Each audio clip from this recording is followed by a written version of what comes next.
Mga kaibigan, narito po kami sa inyo pong lugar upang dalhin ang babala ng ating pong mahal na Diyos na ang sanlibutan na ating pong kinabubuhayan ay malapit na pong magtatapos. Narito po kami upang dalhin ang pabalitang ito. Para sa ganoon, kung darating naman ang oras ng sinasabi ng banal na kasulatan na darating ang oras na magkaroon ng tagutom sa lupa, hindi tagutom sa tinapay at hindi uhaw sa tubig, kundi tagutom at uhaw sa pakikinig ng mga salita ng ating mahal na Diyos. Habang malaya pa tayong makaparinig ng mga salita ng ating Panginoong Diyos, patuloy po natin itong tanggapin at ating pasalamatan ang ating Diyos dahil mayroon pa tayong kalayaan na manumbalik sa Kanya. Magsisi po tayo sa ating pong mga kasalanang nagawa at manumbalik sa ating mahal na Diyos.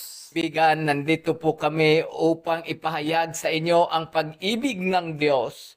Ngayon ang oras ng pagbabalik loob sa Diyos habang mayroon pang panahon. Dahil darating ang panahon na isara ng Diyos ang kaligtasan sa bawat sangkatauhan o bawat tao sa ibabaw ng lupa na ating pong kinabubuhayan.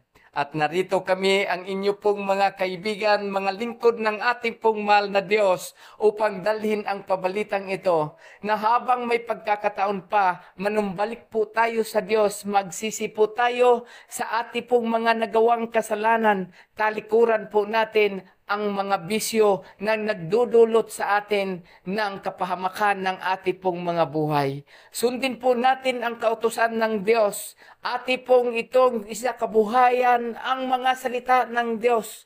Talikuran po natin ang patuloy nating pagkalulong sa mga bisyong nagdulot ng kapahamakan ng ating mga pamilya, maging ng ating pong mga sariling mga buhay. Narito po kami mga kaibigan at mga kapatid upang ipahayag ang babala ng Diyos na hindi na magtatagal. Darating ang ating manunubos, ang ating tagapagligtas, ang ating Panginoong Jesucristo at lahat ng mananampalataya sa Kanya ay may kaloob o gantimpala na buhay na walang hanggan. Purihin po natin ang Diyos mga kaibigan at mga kapatid dahil malaya pa nating napapakinggan ang Kanya pong mga salita at ito ang ating po ngayong tanggapin at ating pasalamatan ang Diyos natin. Magsisi po tayo mga kaibigan at manumbalik sa Diyos. Ito po ang aming pong panawagan sa inyo. Salamat po sa inyo pong patuloy na pagkikinig. Mga kaibigan, maaari ninyong may tanong sa inyo pong mga kaisipan kung bakit namin ginagawa ang mga bagay na ito.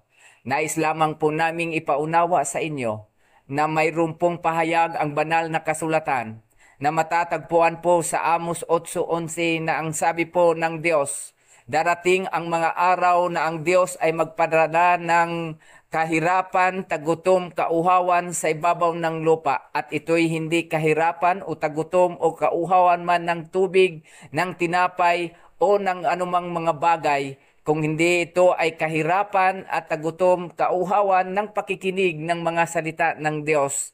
Kaya po mga kaibigan at mga kapatid ay narito po kami na patuloy pong nagpapahayag ng pabalita ng ating pong mahal na Diyos dahil darating po ang panahon o araw na wala na pong mangangaral sa sanlibutang ito.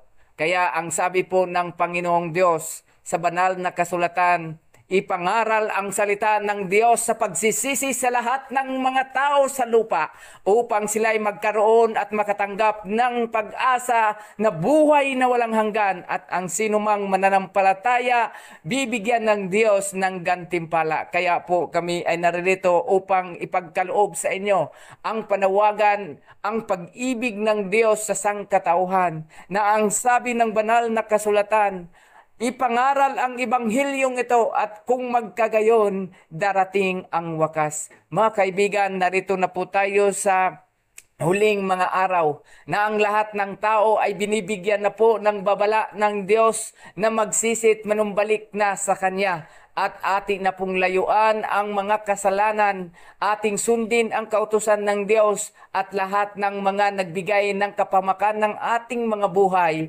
ay ating na pong itong talikuran. Mga kaibigan, patuloy po namin itong panawagan sa inyo at kayong lahat na narinig sa salita ng ito ay pagpalain ng ating pong mahal na Diyos.